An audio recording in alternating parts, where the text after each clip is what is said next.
Hey, Letha. So, great question here. Definitely a tricky one. And sorry it's taken me a while to get back to you. I've just been away for a bit. But yeah, this is a really good problem. So, I've just set out some really simple information that we've got so far. We're asked to find the shortest distance, and that's the key here. Skew lines meaning that they're not parallel, but they're not going to intersect at any point.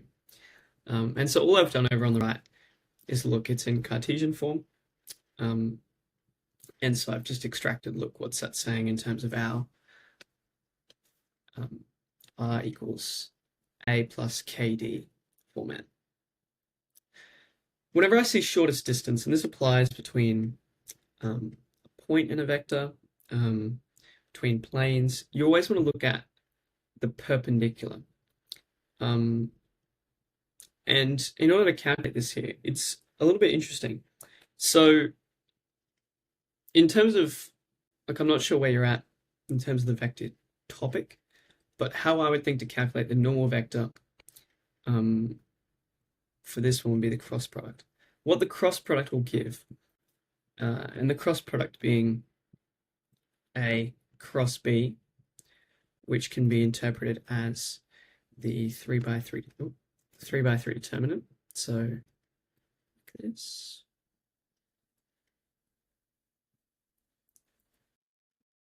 Then your 3 values for A, 3 values for B. What that will give us is the vector that is perpendicular to both simultaneously. So we might have those two in the plane there, but then it will give us this vector here. And once we've got that perpendicular vector, then we can move on to, okay, how do we convert that into a distance? All right, so I'm going to work on the cross product now. And what I actually want to cross together is going to be our direction vectors. I don't necessarily care about the points here. I care about what direction the vectors are moving in. And here I'm going to cross line 1, or we'll say this is D1, D2. Okay, so I'm going to cross D1 with D2. That'll get me 2, 4, 3, 3, 5, 7. And then I'll go ahead and do that 3 by 3 determinant there. And if you are not sure how to do that, there's a formula for it on the formula sheet as well. But if you can remember the determinant method, it's just as simple. All right, so evaluating our determinant, this is a resulting vector I've got for our normal here. So this will be our normal vector. And the alternative formula that you can use that's on the formula sheet is this one over on the left. Okay, now that we've got the normal, what's interesting here is this is just a direction in terms of this will be the directional vector that gives us a perpendicular vector to both of our lines. But that doesn't necessarily mean that this is the distance we're looking for. What that distance will be is something slightly different.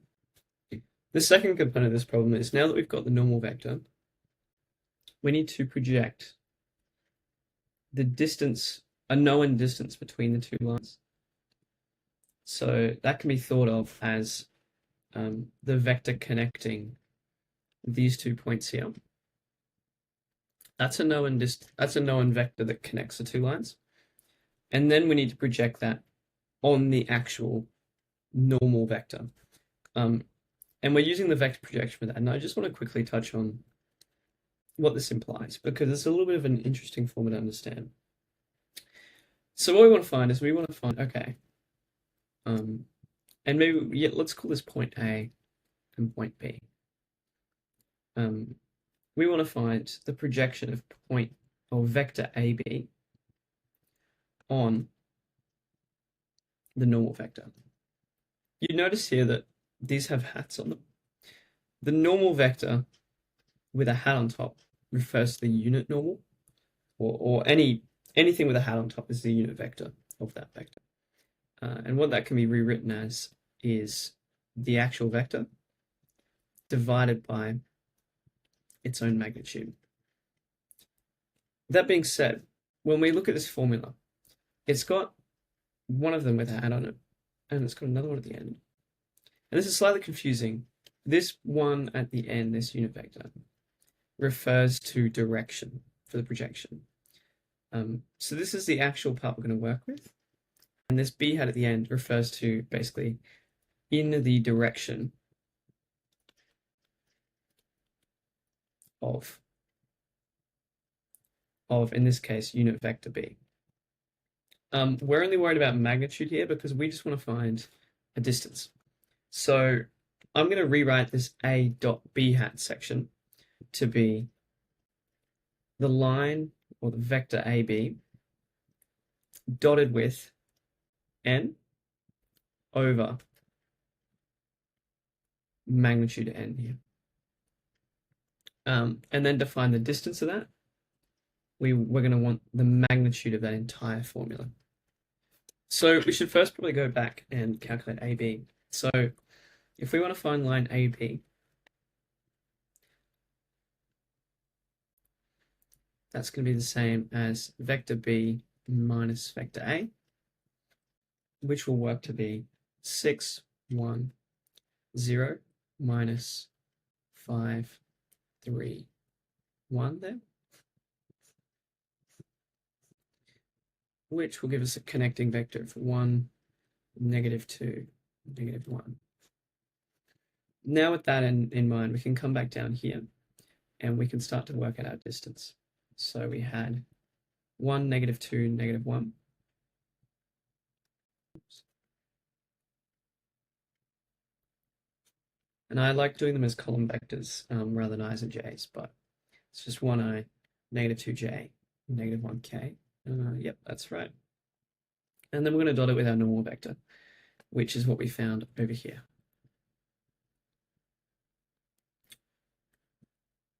That, cool. And then we're putting all that over root n, the magnitude of n.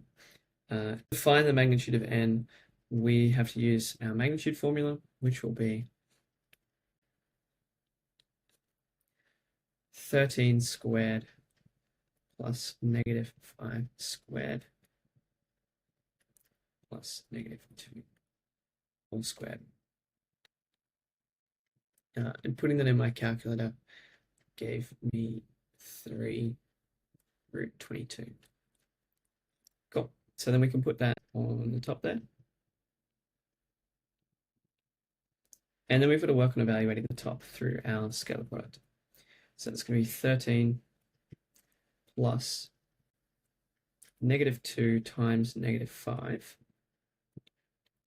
plus negative 1 times negative 2, which will give us 13. And then all these are going to rearrange to positives. Plus 10 plus 2. I think that will give us 25 overall. So then what we're looking at in terms of a distance is going to be distance equals 25 over 3 root 22. And I put in the absolute value here, but we're actually not left with any other vector components. So we don't actually need to do anything else. Like this is just the magnitude of distance already. And that could be okay as a final answer, or alternatively as a decimal equivalent would be fine. But the other approach is, okay, I can rationalize the denominator, and maybe that's a mark there. So that would involve multiplying top and bottom by root 22. Like that. And then that will go 3 times root 22 times root 22 is just 22. So 25 root 22 on 66. And we don't know any units here, but I'm just going to write units anyway, just to cover our bases. Obviously, it's a good habit to just write in units. Okay, so zooming out, essentially what this problem involved is identifying that the shortest distance between 3D vectors, and particularly these skew lines in space here, is going to involve finding the perpendicular. Finding the perpendicular requires us to use the normal vector because it's got to be perpendicular to both. How you find the normal to both vectors simultaneously is by using a vector cross product. Then we can apply the vector direction formed by these two initial points on the line and project that in the correct direction we're looking for, which is the perpendicular direction, by using our vector projection formula and finding the magnitude of that. This is actually a really tough question, so I appreciate you sending that in. Sorry for the delay, but I really hope that helps. And yeah, definitely took me a bit to figure out where we're going there. But great question. Just leave a comment down below if you've got any holes to poke in the solution. I'm not perfect with it. And yeah, if it helps, we'd really appreciate it if you could subscribe and like the video. Appreciate it. Thanks so much.